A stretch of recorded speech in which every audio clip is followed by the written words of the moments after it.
ఒకే ఒక్క మాటతో అమెరికా అధ్యక్షుడు ట్రంప్ మైండ్ బ్లాక్ చేశారు రష్యా ప్రెసిడెంట్ పుతిన్. భారతదేశంపై ఒత్తిడి తీసుకువచ్చి తమ పని కానిచ్చేద్దామనుకుంటే అది కుదరని పని అని కుండబద్దలు కొట్టారు. ఎవరి మీదైనా ప్రెషర్ తీసుకువచ్చావో, పన్నులు పెంచావో లొంగ తీసుకువచ్చేమో కానీ ఇండియాపై ఆ ఆటలు కుదరవన్నారు ఆయన. అదొక్కటే కాదు, భారత్కి మరో బంపర్ ఆఫర్ ఇచ్చారు పుతిన్. ఇందుకే ఏంటా bumper offer? Watch the story. 5th generation stealth కాదు, దాని తాత లాంటిది తయారు చేద్దాం. ట్రంప్ కి డైరెక్ట్ అండ్ ఇండైరెక్ట్ షాక్ ఇచ్చేసిన పుతిన్. భారత్తో బంధం బలమైనదంటూ ప్రకటన. ప్రపంచంలో ఏ ఒత్తిడి భారత్ పై పని చేయలేదంటూ కితాబు. టారిఫ్ల రూపంలోనో మరో రూపంలోనో భారత్ ని లొంగదీయడం సాధ్యపడదని రష్యా అధ్యక్షుడు వ్లాదిమిర్ పుతిన్ స్పష్టంగా చెప్పారు. అమెరికా రష్యా క్రూడాయిల్ కొనకుండా చూసేందుకు భారత్ పై పన్నుతున్న వ్యూహాలు, వేస్తున్న పన్నుల నేపథ్యంలో పుతిన్ స్పందన అత్యంత కీలకంగా మారింది. ఇదే సమయంలో 5th జనరేషన్ స్టెల్త్ డెస్ట్రాయర్ల కోసం కొనుగోళ్ల ఒప్పందాలు, తయారీ వ్యూహాల్లో ఉన్న భారత్ కి ఓ బంపర్ ఆఫర్ ఇచ్చారు. సుఖోయ్ 57 యుద్ధ విమానాలను కలిసి తయారు చేద్దామని ప్రతిపాదించారు.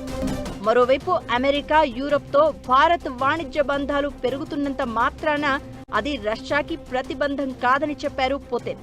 భారత్తో రష్యా స్నేహబంధం కాల పరీక్షలకు తట్టుకుని నిలిచిన బంధంగా వర్ణించారు. నెహ్రూ కాలం నుంచి ఇప్పుడు మోదీ వరకు అందరూ ప్రధానులు తమ దేశం ప్రజలతో ఎంతో సన్నిహితంగా మెలిగారు అన్నారు పుతిన్. రష్యాతో సంబంధాల విషయంలో ప్రధాని మోదీపై ఒత్తిడి తీసుకురావడం వ్యర్థం అని, అది కుదిరే పని కాదన్నారాయన. సెయింట్ పీటర్స్బర్గ్ లో అనేక వార్తా ప్రసార మాధ్యమాల సాక్షిగా ఈ మాట చెప్పారు పుతిన్.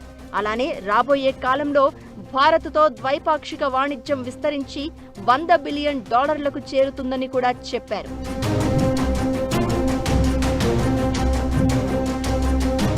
ఇదే సమయంలో రష్యా సొంతంగా డెవలప్ చేసిన సుఖోయ్ ఫైటర్లను భాగస్వామ్య పద్ధతిలో తయారు చేద్దామంటూ భారత్ కి ఆఫర్ ఇచ్చింది.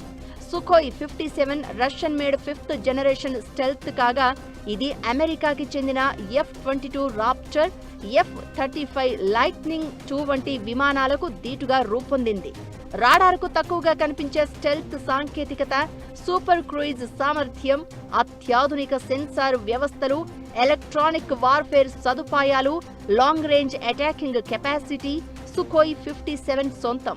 వైమానిక దాడుల్లో డామినేషన్ కోసం, భూభాగ లక్ష్యాలపై దాడులు, ఎలక్ట్రానిక్ యుద్ధ చర్యలు, లాంగ్ రేంజ్ అటాకింగ్స్ లో ప్రిసిషన్ కెపాసిటీ వంటి విభాగాల్లో సుఖోయ్ 57 వినియోగిస్తున్నారు.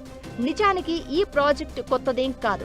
2000 సంవత్సరాల మధ్య కాలంలో 5th generation fighter air craft FGFA పేరుతో భారత్ రష్యా సంయుక్త ప్రాజెక్ట్ ప్రారంభమైంది. కానీ మధ్యలోనే ప్రాజెక్టు వయబిలిటీతో పాటు మన సందేహాలతో అదలా పెండింగ్ లో ఉండిపోయింది. ఇప్పుడు మన అవసరంతో పాటు భౌగోళిక ఉద్రిక్తతల నేపథ్యంలో పుతిన్ ఇచ్చిన ఆఫర్ ప్రాధాన్యత సంతరించుకుంది. ఒక్క చైనా, పాకిస్తాన్ మాత్రమే కాదు, అగ్రరాజ్యం అమెరికాకే దడ పుట్టించే ఈ యుద్ధ విమానాలను మన గడ్డపైనే తయారు చేస్తే అది మన రక్షణ రంగానికి పెట్టని కోటగా మారడం ఖాయం.